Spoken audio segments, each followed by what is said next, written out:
Au Cameroun, l'annonce fatidique du résultat de la présidentielle se rapproche.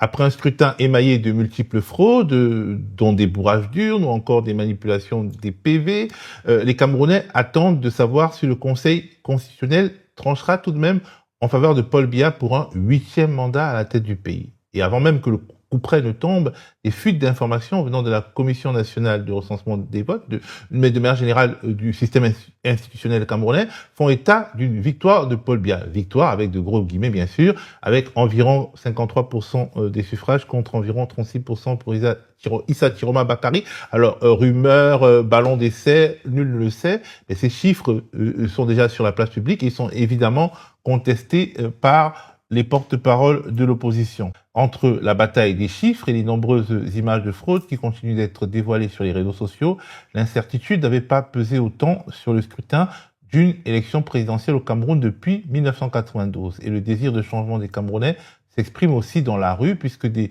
manifestations ont éclaté un peu partout dans le pays. On peut le voir notamment à Garoua, au moment où nous tournons, nous apprenons que les choses se compliquent et la violence explose à Garoua, qui est la ville de résidence d'Issa Chiroma Bakary. Les citoyens se sont organisés pour protéger son domicile et désormais ils défient les forces de l'ordre après la mort d'une enseignante, une mort dont les causes ne sont pas élucidées, mais les manifestants tiennent les gendarmes responsables de cette mort. Les manifestations ont également éclaté dans la ville de Yaoundé, la capitale du pays, au centre-ville, dans le quartier de Tchinga. Alors, des manifestations qui pourraient se densifier, qui peut-être ne menacent pas directement le pouvoir, mais qui pourraient le menacer. En tout cas, les partisans de l'opposition ont affronté le dispositif policier.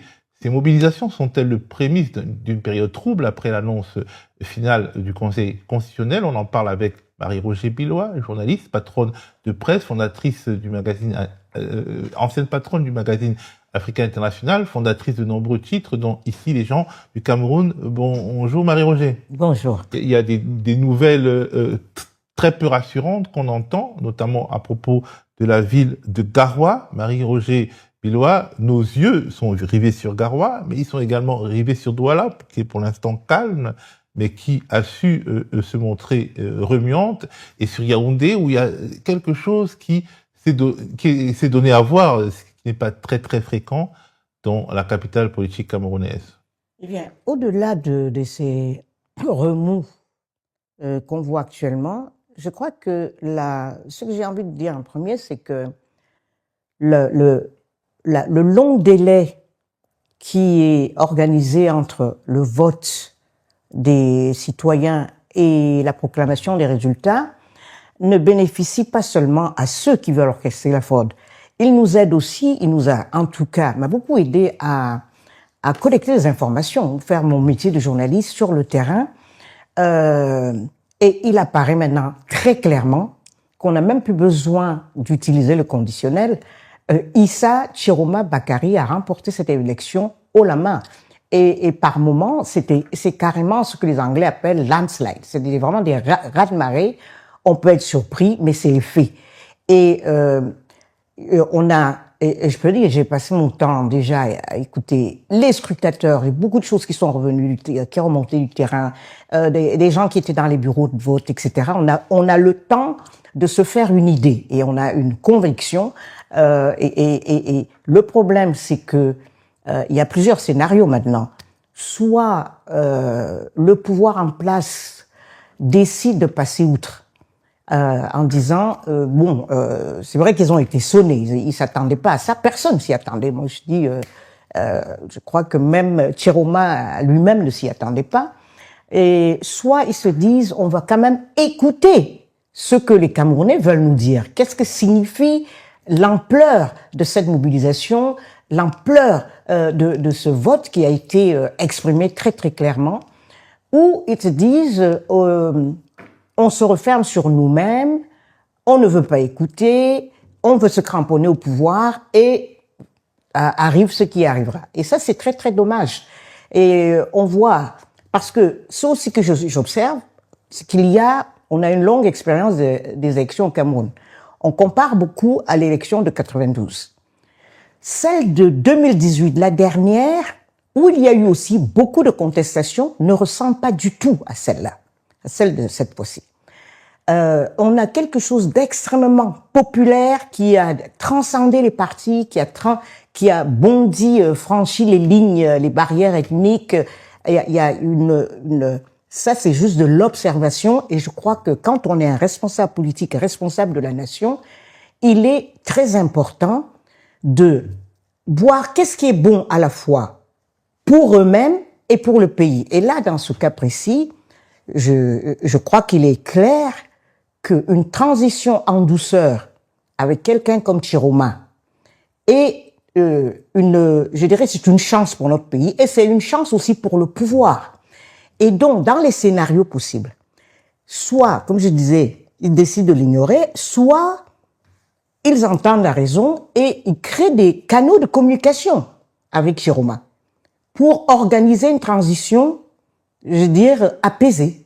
Et ça, c'est l'une des choses qu'on pourrait attendre de responsables qui ont à cœur peut-être l'avenir d'une nation.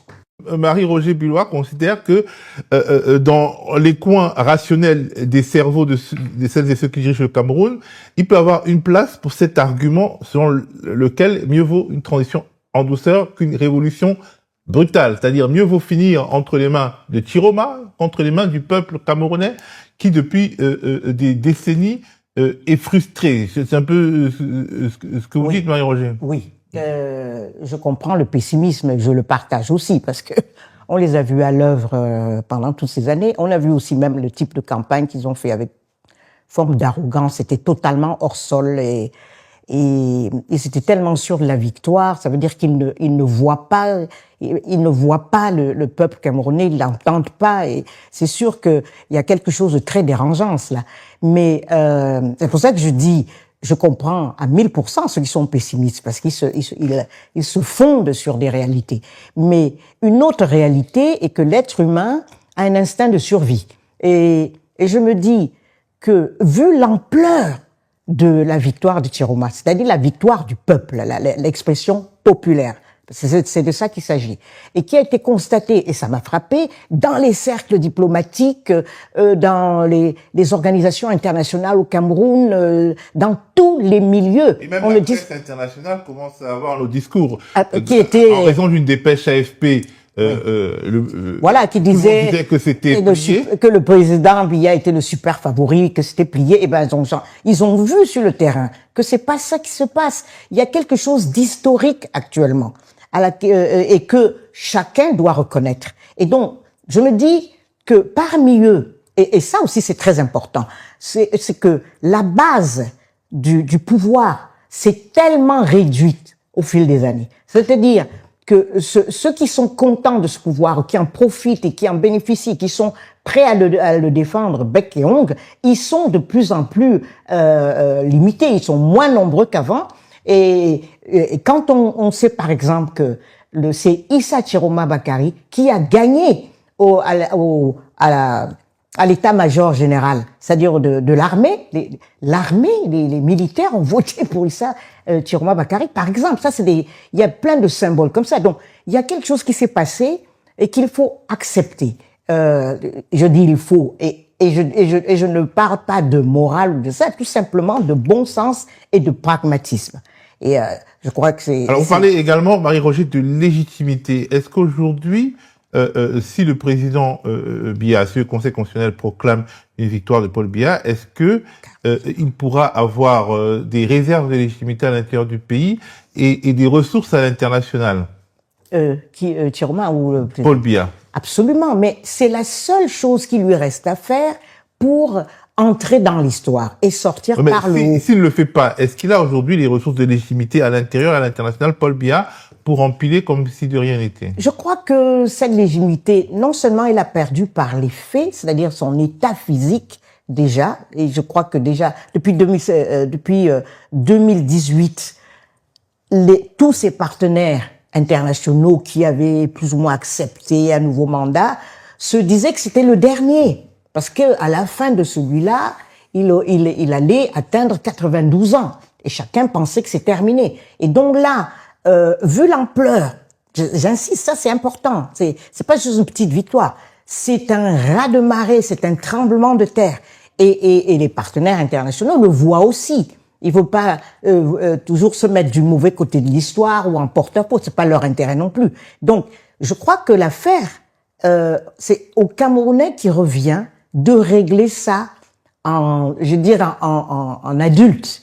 Et je prends souvent l'exemple de la Côte d'Ivoire où après un long règne, on a atterri, et une succession mal négociée, mal organisée, on a abouti à une guerre civile. Eh ben, c'est l'occasion pour le Cameroun de faire mieux que la Côte d'Ivoire et de réussir cette transition. Et vraiment, tout est là pour le faire. On n'a pas affaire à un révolutionnaire, on a affaire à un homme du sérail, on a affaire à quelqu'un, ils se connaissent très bien, tout ça qui faisait partie des différents gouvernements.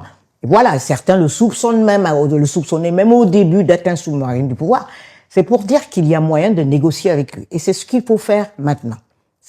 Le reste, c'est prendre la responsabilité de tous les embrasements possibles qui sont peut-être pas là immédiats, comme ça. On ne sait pas comment ça va se manifester, mais on sent la détermination des Camerounais. Ça aussi, ça m'a frappé dans toutes les enquêtes que je faisais pour sentir la détermination est totale et on ne sait pas, à partir de là, si on leur vole une victoire aussi éclatante, ce qui va se passer. Moi, je voulais dire par rapport à la Cour constitutionnelle, il faut juste rappeler aux téléspectateurs que sur les 9 membres, 8 sont membres du RDPC.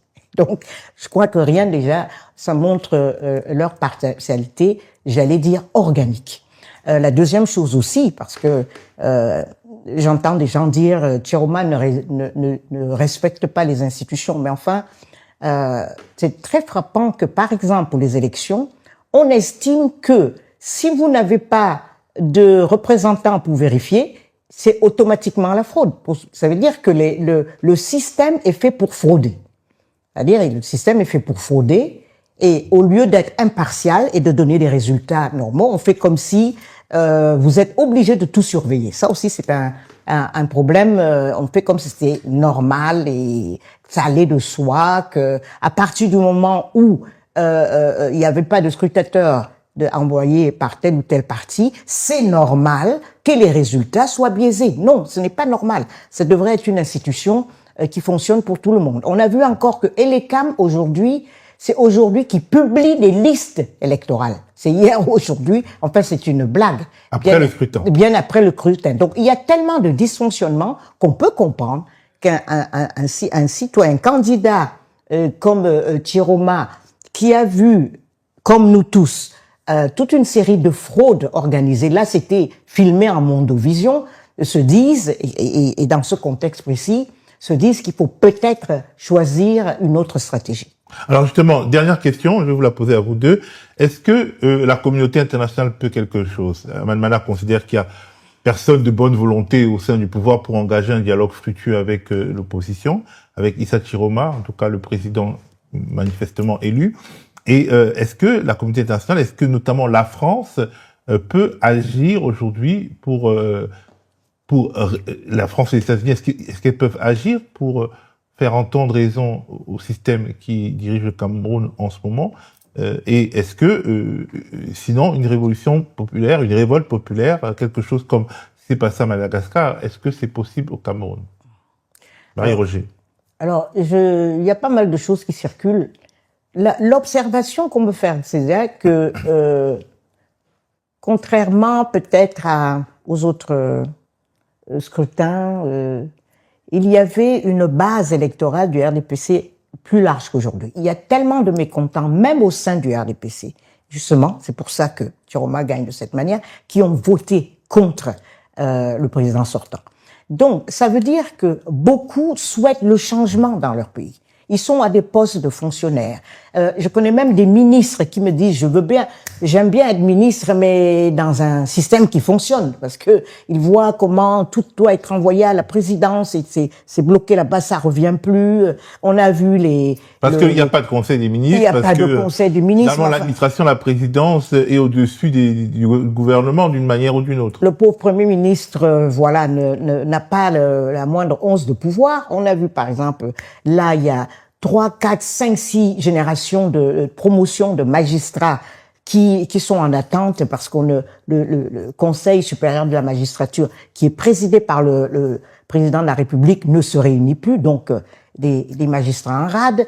Donc, vous voyez, ça, je parle maintenant de la vie des fonctionnaires, de la fonction publique. Ils sont largement mécontents aussi. Ils veulent que ça change. Donc, on ne sait pas s'ils vont pas se ranger, justement, du côté de leur vote, ce que j'allais dire, et que la base étriquée donc du RDPC ne leur permettra pas de sévir avec la violence qu'on pourrait un effondrement à venir. Voilà, et parce que le pouvoir a changé de camp et aussi la peur a changé de camp. On voit que les Camerounais sont plus figés dans la peur. Ça m'a frappé aussi. Bon, maintenant, comment tout ça va se manifester, il reste à voir. Et la communauté internationale, elle n'y peut rien, la France, les États-Unis? Alors, parce que on a l'impression que c'est à peu près la seule chose qui importe au pouvoir camerounais. Ben, là, je crois que ça va se jouer entre Camerounais et la communauté internationale en prendra acte.